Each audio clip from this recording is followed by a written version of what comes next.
ఉమ్మడి నిజామాబాద్ జిల్లాను విషజ్వరాలు సీజనల్ వ్యాధులు బెంబేలెత్తిస్తున్నాయి. ఉమ్మడి నిజామాబాద్ జిల్లాలోని మారుమూల ప్రాంతాలు తాండాల్లో ఎక్కడికక్కడ విషజ్వరాల బారిన పడి వందలాది మంది పేషెంట్లు బెడ్లపైన పడుకున్నటువంటి నేపథ్యం ఉంది. చాలా చోట్ల ఇటు నిజామాబాద్ జిల్లా ఆసుపత్రి అటు కామారెడ్డి జిల్లా ఆసుపత్రిలోనూ పెద్ద ఎత్తున పేషెంట్లు అడ్మిట్ అయ్యారు. నిజానికి కామారెడ్డి నిజామాబాద్ రెండు జిల్లాల్లోనూ చాలా గ్రామాల్లో పూర్తి స్థాయి గ్రామం అంతా కూడా పేషెంట్గా మారినటువంటి వైనం మనకు కనిపిస్తుంది. అసలు ఉమ్మడి నిజామాబాద్ జిల్లాలో విషజ్వరాల తీవ్రత ఎట్లా ఉంది, సీజనల్ వ్యాధుల ప్రభావం ఎట్లా ఉంది, ఇవాటి గ్రౌండ్ రిపోర్ట్లో చూద్దాం.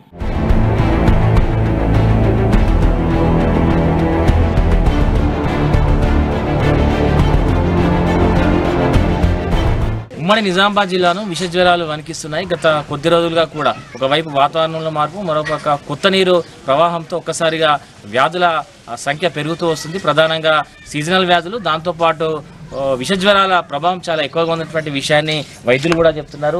దాదాపు ప్రతి తాండాలోనూ ప్రతి మారుమూల ప్రాంతంలోనూ ఇంటికో పేషెంట్ ఉన్నట్టుగా ప్రస్తుతం పరిస్థితులు ఉన్నాయి. చాలా చోట్ల విషజ్వరాలు, వైరల్ ఫీవర్స్, దాంతోపాటు టైఫాయిడ్, మలేరియా, డెంగ్యూ లాంటి వ్యాధుల ప్రభావం చాలా ఎక్కువగా ఉంది. చెప్పండి, ఏమైంది బాబు? జ్వరం వస్తుంది సార్, 8 రోజులు.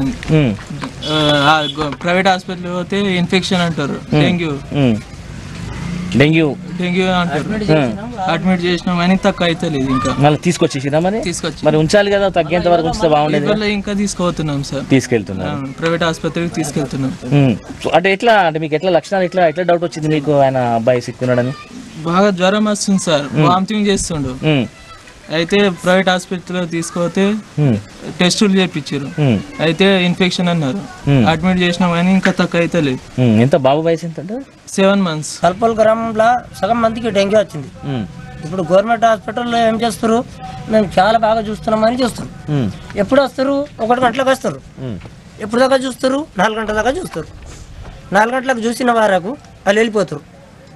రాత్రి ఫస్ట్ డెంగ్యూ వచ్చేస్తుంది. అప్పుడు ఎట్లా మా పరిస్థితి?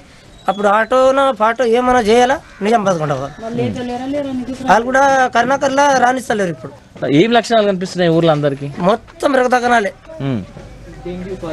డెంగ్యూ పాజిటివ్ అవే ఎక్కువ ఉన్నాయి.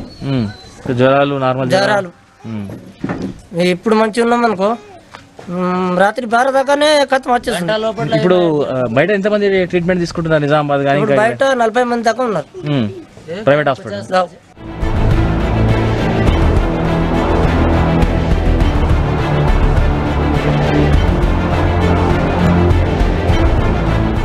నిజామాబాద్ జిల్లాలోని మారుమూల పల్లెలు, తండాల్లో సీజనల్ వ్యాధుల ప్రభావం చాలా ఎక్కువగా ఉంది. మనం పొద్దుంచి కూడా చూస్తున్నాం, చాలామంది పేషెంట్లు స్థానికంగా అందుబాటులో ఉన్నటువంటి ఆసుపత్రుల్లో వైద్యం తీసుకుంటున్నారు. దాంతోపాటు చాలామంది నిజామాబాద్, కామారెడ్డి ఇలాంటి ప్రాంతాలకు వైద్యం కోసం వెళ్తున్నటువంటి నేపథ్యం మనకు కనిపిస్తుంది. ఇప్పటికే ఎక్కడైతే ఇట్లాంటి ఆందోళనకర పరిస్థితులు ఉన్నటువంటి గ్రామాలు ఉన్నాయో ఆ గ్రామాలు ఇప్పటికే ప్రభుత్వం తరఫున వైద్య సిబ్బంది ప్రతిరోజు కూడా క్యాంపులను ఏర్పాటు చేస్తూ స్థానికంగా కొంతమేరకు ట్రీట్మెంట్ ఇచ్చేటువంటి ప్రయత్నం చేస్తున్నారు. అమ్మ, ఏమైంది నీకు? జ్వరం వస్తున్నది, కొడలికి జ్వరం వస్తున్నది. రాత్రి మస్తు రోజులు అయిపోయినది. జ్వరం అంటే అన్నం తింటేలేవు, అన్నం తింటేనే ఉల్టీ వస్తుంది మనది. మళ్ళా సార్ రోజులు అయిపోయినది,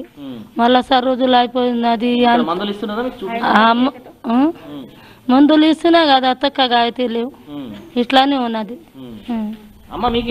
జ్వరం వస్తుంది, 2 రోజులు చలి జ్వరము. అవును, తెల్లని దాకా చలి జ్వరము, నెత్తి నొస్తుంది, కాళ్ళు నొస్తున్నాయి అంత సార్. చెప్పండి, ఏంది ఊర్లో చాలా మంది పేషెంట్లు కనిపిస్తున్నారు, ఏమైతుంది అసలు? ఇప్పుడు మా ఊరుకు 1 వారం రోజులైంది సార్. ఇప్పుడు ఒక్కొక్క ఫ్యామిలీ మొత్తం హాస్పిటల్లోనే ఉన్నది. 3 రోజుల నుంచి మన ఆరోగ్య సిబ్బంది కూడా అలర్ట్ అయ్యి మంచిగానే చూసుకుంటున్నారు. దేని గురించి అనేది మన మొక్పాల్ మండలంలో కాల్పోల్ గ్రామం. చాలా మంది ఇప్పుడు మా ఫ్యామిలీ కూడా నిజామాబాద్ ఈస్ట్ హాస్పిటల్లో ఉన్నది. ఎక్కువ శాతం మొత్తం డెంగీ, ఊపిరితిత్తులు, మరి కడుపు ఉబ్బిపోవుడు, కాలు చేతులు గుంజుడు. నేను కూడా నిన్ననే డిశ్చార్జ్ అయినా.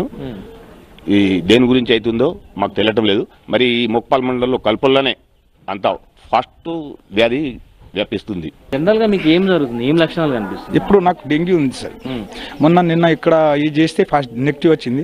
నైట్ నుంచి నిద్ర లేదు సార్, నెత్తి ఇప్పుడు మొత్తం పియ్యంతా నొప్పున్నది. ఇప్పుడు ప్రజెంట్లీ నాకు 13 రోజులు అయింది సార్. నెత్తి నోసి, నడుము నోసి, కాలు చేతులు గుంజి అట్లా చలి పెట్టి జ్వరం వస్తుంది. అయితే నేను మంచిపా ఒకసారి పోయినా, మైలారాం పోయినా, కర్ణాకర్లా ఒకసారి పోయినా, అప్పుడు మళ్ళా సరి చక్రాలు అడ్మిట్ అయినా 5 రోజులు. అప్పుడు ధర అంతా తక్కువ ఉన్నది నాకు. ఈ జూన్లో చేసే పని జూలైలో చేస్తుర్రు. ఈ పనులు ఎప్పుడో సాఫ్ సఫాయి చేస్తే ఏం పనులు చేస్తున్నారు? ఏదైనా జీపీ వర్కర్ కానీ ఏదైనా కానీ చేసేడు స్టాఫ్ కరెక్ట్ లేరు. సెక్రటరీ రావడం లేదు. 2 సంవత్సరాల నుంచి ఒకసారైనా వచ్చి చూసి మీటింగ్ పెట్టి ఏమైనా పనులు జరుగుతుందా లేదా అన్నట్టు కూడా మాట్లాడింది లేదు. ఈ పరిస్థితి జూన్లో చేసుకుంటే ఈ జూలైలో ఎందుకు వస్తాయి సార్ ఇంతగానం డెంగ్యూ? రావడం కారణం ఏంది? శుభ్రం లేవా? లేదు. నేను చూపించాను కదా మీకు, అన్నీ చూపిస్తాను నేను. ఏంటి ట్రాక్టర్ ఉంటే తాండా ట్రాక్టర్ ఉంటే వేరే ట్రాక్టర్ వచ్చి ఇక్కడ పని చేస్తుంది. మా ట్రాక్టర్ ఎటు పోయింది? పని చేయాలి కదా. ఈ స్టాఫ్ ఉండేటోళ్ళు మోరీ తీయాలన్నా వేరే పని కైకిలు పోయి పని చేసుకోవాలన్నా? వాళ్ళకి భయం లేకనే కదా.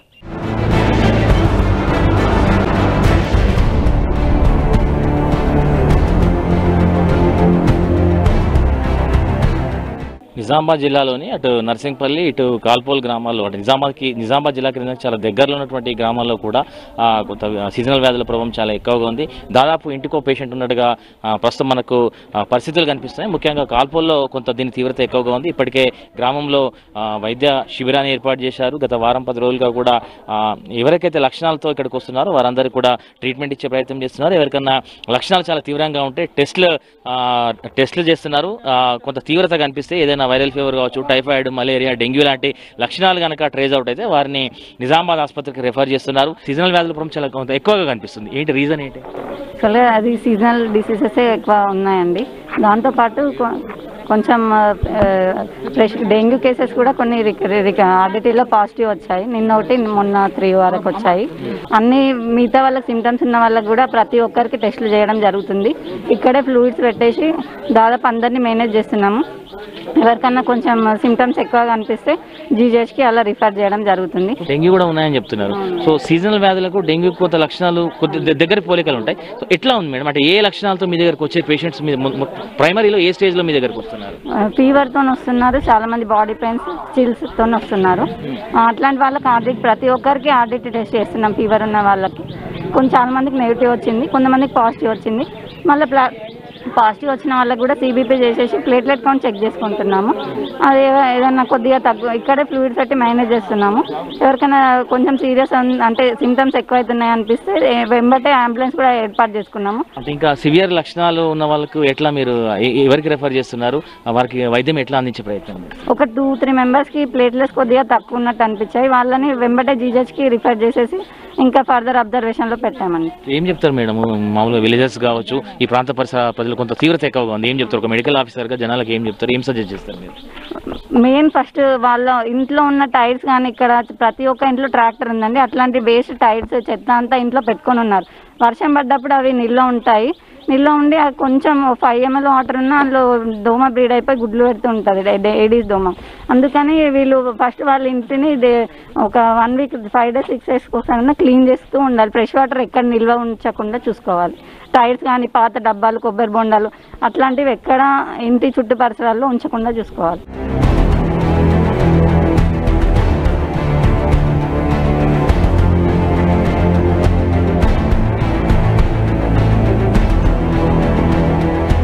ఎంపీడీఓ గారు మాట్లాడదాం. ఎట్లా అధికారికంగా ఎట్లాంటి ఇబ్బందికర పరిస్థితున్నటువంటి ఇట్లాంటి గ్రామాల్లో ఎక్కడైతే సీజనల్ వ్యాధుల ప్రభావం ఎక్కువ ఉందో అట్లాంటి గ్రామంలో ఎట్లా ఏర్పాట్లు చేస్తున్నారు, ఎట్లా వైద్యం అందించే ప్రయత్నం చేస్తున్నారు, ఎట్లా సార్ అంటే ఓవరాల్గా ఎట్లా ఉంది ఈ ప్రాంతంలో? మా జిల్లా కలెక్టర్ గారి ఆదేశాల ప్రకారం, గౌరవ జిల్లా గారి ఆదేశాల ప్రకారం కాల్పూల్ గ్రామ పంచాయతీలోని అన్ని రకాలుగా ప్రికాషన్ పాటిస్తున్నాము. అయితే మా తరఫున ఏంటంటే ఈ దురదృష్టము ఈ విలేజ్కు ఇట్లాంటి డెంగ్యూ వ్యాధులు రావడం. అయితే మా గ్రామ పంచాయతీ సిబ్బంది తరఫున మల్టీపర్పస్ వర్కర్లకు వేరే విలేజ్ నుంచి ఇక్కడ తక్కువ పడితే వేరే విలేజ్ నుంచి తీసుకొచ్చి కూడా ఈ మొత్తం ఈ శానిటేషన్ మొత్తం క్లీన్ చేయించడం జరిగింది. మళ్ళా అదేవిధంగా సిబ్బందికి అందరికీ అలర్ట్గా చేయడం కూడా జరిగింది. మా మండలంలోని మా ఎంపీఓ గారి ద్వారా మా ఎంపీఓ ద్వారా మళ్ళా కలెక్టర్ గారి దృష్టికి ఎప్పటికప్పుడు తీసుకెళ్ళి ఈ గ్రామానికి అన్ని రకాలుగా ప్రజలకు ఈ డెంగ్యూ వ్యాధి రాకుండా కట్టేందుకు అన్ని రకాలుగా చర్యలు తీసుకుంటున్నాము. స్థానికంగా శానిటేషన్ సమస్య కావచ్చు, ఇట్లాంటి విపత్కర పరిస్థితులు వస్తే తప్పితే కొంత పూర్తి స్థాయిలో పట్టించుకోవట్లేదు గ్రామాన్ని గ్రామస్తులు చెప్తున్నారు. సో ఇవన్నీ ఎట్లా కోఆర్డినేట్ చేస్తున్నారు? అది అట్లాంటి ఏం లేదండి. ఈ విలేజ్కు ఎప్పటికప్పుడు తరచుగా విజిట్ చేసి అన్ని రకాలు చూసుకుంటున్నాము. ఎట్లా మెడికల్ డిపార్ట్మెంట్తో మీరు ఎట్లా కోఆర్డినేట్ చేసుకుంటున్నారు?